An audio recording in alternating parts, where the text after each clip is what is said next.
கர்த்தருடைய நாமத்துக்கு மகிமை உண்டாவதாக.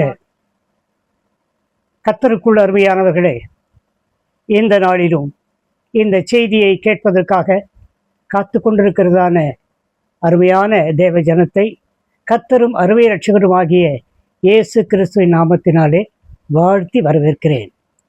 அருமையானவர்களே, தேவன் நம் நடுவில் இருக்கிறார் என்று நாம் தியானித்து வருகிறோம்.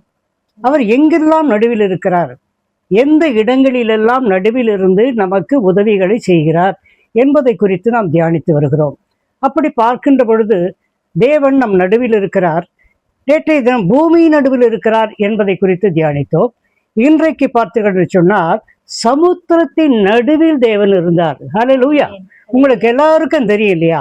சமுத்திரத்தின் நடுவில் தேவன் இருந்தார். எப்படி இருந்தார், ஏன் இருந்தார், எதற்காக இருந்தார் என்று நாம் தியானிக்கின்ற பொழுது பார்க்கிறோம். யாத்ராகமம் 14ஆம் அதிகாரம் 27 முதல் 30 வசனங்களை தியானிக்கின்ற பொழுது அந்த இடத்திலே என்ன நடக்கிறது? 430 வருஷங்கள் எகிப்து தேசத்திலே அடிமைகளாய் இருந்ததான இஸ்ரவேலரை அவர் தேவன் தமக்கு ஆராதிக்கும்படியாக மோசேயின் மூலமாக அவர்களை அழைத்து கொண்டு வர சொல்லும் போது அந்த பார்வோன் என்கிற ராஜா மிகவும் இருதயம் கடினப்பட்டவனாக அவர்களை ஒவ்வொரு முறையும் அவன் முடியாது என்று சொல்லி விரட்டி கொண்டே இருக்கிறார். அப்படி இருக்கிற பொழுது தேவன் அந்த எகிப்துக்குள்ளாக பார்வோன் அரண்மனையிலிருந்து கடைசியிலே இருக்கிற அந்த எகிப்து மக்கள் வரையிலும் பார்த்தீர்கள் சொன்னால் 10 விதமான வாதைகளை அனுப்புகிறார்.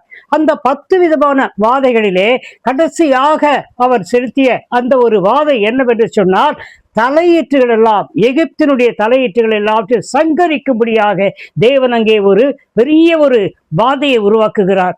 அதன் மூலமாக அந்த பார்வோனுடைய பிள்ளை உட்பட அரண்மனையில் இருப்பவர்களுடைய தலையீற்று உட்பட ஆடு மாடு கோழி கழுதை எல்லாம் உட்பட பார்த்த தலையீற்றுகள் எல்லாம் சங்கரிக்கப்படுகிறது. ஆனால் அந்த இடத்தில் இருக்கிறதான இஸ்ரவேல் மக்களுடைய பிள்ளை ஒருவருக்கும் ஒன்றும் சேதமில்லை. ஒரு ஆடாவது மாடாவது கழுதையாவது எந்த ஒரு மனிதனுடைய தலையீற்றாவது அவர்கள் யாருமே சங்கரிக்கப்படவில்லை. அவ்வளவு பேரும் காப்பாற்றப்பட்டார்கள். அதன் பின்னர் அந்த பார்வோன் பயந்து அலறி போய், ஐயோ இவர்கள் எப்படிப்பட்டவர்களோ, நம்ம எகிப்து தேசமே பாழாய் போய்விடும், நாசமாகிவிடும் என்கிற அந்த அச்சத்தின் காரணமாக எகிப்தில் இருக்கிற மக்களும் சரி, அவர்கள் எல்லாம் என்ன சொல்லுகிறார்கள்? அவர்களை மிகவும் தயவு செய்து நீங்க எங்களை விட்டு போயிடுங்க, தயவு செய்து எங்க நாட்டை விட்டு போயிடுங்க, இல்லைன்னா நாங்க அவ்வளவுதான், நாங்க எல்லாருமே செத்து போயிடுவோம் சொன்ன உடனே மோசே அந்த 6 லட்சம் புருஷர்கள் பிளஸ் அவருடைய குழந்தை குட்டிகள் எல்லோரையும் அவரை அழைத்து கொண்டு அவர் புறப்பட்டு செல்லுகிறார். அப்பொழுது பார்த்தீங்கன்னா அந்த எகிப்தில் இருக்கிறவர்கள் ஒவ்வொருவரும் இவ்வளவு நாளாக நம்மோடு கூட இருந்தவர்களாச்சே என்று சொல்லி அவர் கையில இருக்கிற பொன்னை பொருளை வெள்ளி எல்லாவற்றையும் அவருடைய உடைமைகள் எல்லாம் இவர்களுக்கு கொடுத்து அனுப்புகிறார்கள். அப்படி கொடுத்து அனுப்புகின்ற பொழுது என்ன நேரிடுகிறது என்று சொன்னால், இவர்கள் மோசே அந்த 6 லட்சம் புருஷர்கள் பிளஸ் அவர்களுடைய அந்த மனைவி பிள்ளைகள் எல்லோரும் அழைத்து கொண்டு போகிறார். அழைத்து கொண்டு போகின்ற பொழுது பார்த்தீங்கன்னா கொஞ்சம் நேரம் போறார் போயிட்டே இருக்கிறாங்க. எல்லாமே போயிட்டு இருக்காங்க, ரொம்ப சந்தோஷமா போயிட்டு இருக்காங்க. மூட்டை முடிச்செல்லாம் கட்டிக்கிட்டு எப்போ போறான்னு போயிட்டே இருக்கும்போது பார்த்தீங்கன்னா இவன் பார்க்குறான், இவனுடைய மனம் இருதய கடினப்படுகிறது. பார்வோனுடைய மனம் அவன் கடினப்பட்டு, இவ்வளவு நாள் நமக்கு கிட்ட வேலை செஞ்சாங்களே, இப்போ நம்மளை விட்டு போயிட்டாங்களே, இனிமேல் யார் செய்வாங்க நம்முடைய வேலைகள் எல்லாம் என்று சொல்லி அவன் என்ன பண்றான், இவனை சும்மா விடக்கூடாது, அவனை போய் அந்த இடத்துல சங்கரிச்சு போன வனாந்திரமான அந்த இடத்துல என்று சொல்லி பின்னாடி வந்து பார்த்தீங்கன்னா பார்வோன் அவங்க ரதத்தில் ஏறி மற்றவெல்லாம் ரதத்திலையும் குதிரைகளிலும் காலாட்படைகளாகவும் அவர்கள் அநேகர் ஆயிரக்கணக்கான அந்த போர் வீரர்கள் இந்த இஸ்ரவேலரை தொடர்ந்து வருகிறார்கள். தொடர்ந்து வருகின்ற பொழுது என்ன நேரிடுகிறது சொன்னால், இந்த பக்கத்திலே இவர்கள் எகிப்தினுடைய அந்த பார்வோனும் அவருடைய குதிரைப்படை யானைப்படை எப்படியாக ரதங்கள் எல்லாம் வந்து கொண்டிருக்கிறது, போர் வீரர்கள் வந்து கொண்டிருக்கிறார்கள், கையிலே பட்டயத்தோடு வந்து கொண்டிருக்கிறார்கள். இந்த பக்கம் பார்க்கிறார்கள், இந்த பக்கம் பார்த்தா அந்த செங்கடல் தெரிகிறது. ஹல்லேலூயா! என்ன செய்வது ஒன்றுமே புரியவில்லை. மோசேயை நோக்கி, அட பாவி, இந்த வனாந்தரமான இடத்திலே எங்களை சாவு பலி கொடுக்கவா நீ கூட்டிட்டு வந்தே என்று சொல்லுகின்ற பொழுது அவன் ஆண்டவரை நோக்கி பண்ணுகிறான். அப்பா அவனுக்கு ஆண்டவரை நோக்கி அவன் கூப்பிடுகிறான். அப்பொழுது ஆண்டவர் சொல்லுகிறார், உன் கையில இருப்பது என்ன? என்னுடைய கோல் அல்லவா? அந்த கோல் ஒரு அதிசயத்தக்க கோல். அந்த கோல் உனக்கு சகல விதமான அதிசயங்களும் செய்யும். நீ போய் உன்னுடைய அந்த கோலை எடுத்து அந்த கடல் மீது போய் நீட்டு என்று சொல்லுகிறார். அதை போலவே அதன் போய் அங்கே நீட்டுகிறார். நீட்டுகின்ற பொழுது செங்கடல் அப்படியே பிளந்து என்ன நேரிடுகிறது? 2 பக்கம் அலைகள் அப்படியே இருக்கிறது. இந்த பக்கம் அந்த பக்கம் 2 பக்கம் அலைகள் இருக்கிறது. அதே நேரத்தில் வெட்டாந்தரையான அந்த இவர்கள் போகும்படியான ஒரு வெட்டாந்தரை ஏற்படுகிறது. இந்த 6 லட்சம் பேர் வந்து போய்கொண்டே இருக்கிறார்கள். போய்கொண்டே இருக்கின்ற பொழுது பார்த்தீங்கன்னா பாதி வெளியில போயிட்டாங்க. இன்னும் கொஞ்சம் தூரம் தான் அவங்க போகணும். ஆனா இவன் என்ன பண்றான்? புட்டாதிக அவங்கள புட்டிச்சு அவங்கள வந்து வெட்டி போடுங்க என்று சொல்லி பார்வோன் தன்னுடைய சேனைகளோடு வருகிறான். என்ன நேரிடுகிறது? அந்த இடத்திலே பார்த்தீர்கள் என்று சொன்னால் அங்கே பாருங்க, இவங்க ஐயோபடி நேரிடுகிறது என்று சொல்லும் போது அப்பொழுது தேவன் மோசே எடுத்து சொல்லுகிறார், நீ உன்னுடைய கையில இருக்கிற அந்த கோலை எடுத்து திருப்பி காட்டு என்று சொல்ல. அப்படி திருப்பி காட்டும் போது பார்த்தீங்கன்னா அப்படியே அந்த கடல் அந்த சேனைகள் எல்லாவற்றையும் மூடி போடுகிறது. மூடி போட்ட உடனே அந்த பார்வோன் உட்பட அனைவரும் அங்கே மடிந்து போகிறார்கள். அருமையானவர்களே, இதைத்தான் அங்கே 14 யாத்திராகமம் 14:27 அங்கே எழுதப்பட்டிருக்கிறது. அப்படியே மோசே தன் கையை சமுத்திரத்தின் மேல் நீட்டினான். விடியற் காலத்திலே சமுத்திரம் பலமாய் திரும்பி வந்தது. எகிப்தியர் அதற்கு எதிராக ஓடும் போது கர்த்தர் அவர்களை கடலின் நடுவே கவிழ்த்து போட்டார். ஹல்லேலூயா. அருமையானவர்களே, இப்படித்தான் நமக்கு விரோதமாக எழும்பி அந்த கடல் கொந்தளிப்பாய் வருகிறது. அதே போலவே நம்முடைய விரோதிகள் வருகிறார்கள், நம்மை துரத்தி கொண்டே வருகிறார்கள்.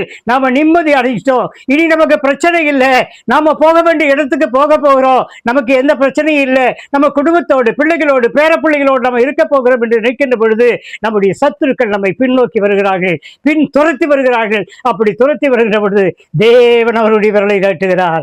தேவன் நம் மத்தியிலே இருக்கிறார்.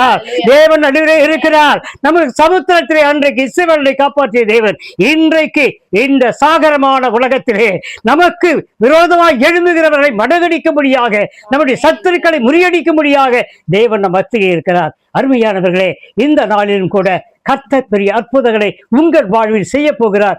நம்புங்கள், விசுவாசியுங்கள், கர்த்தர் உங்களோடு கூட இருப்பார்.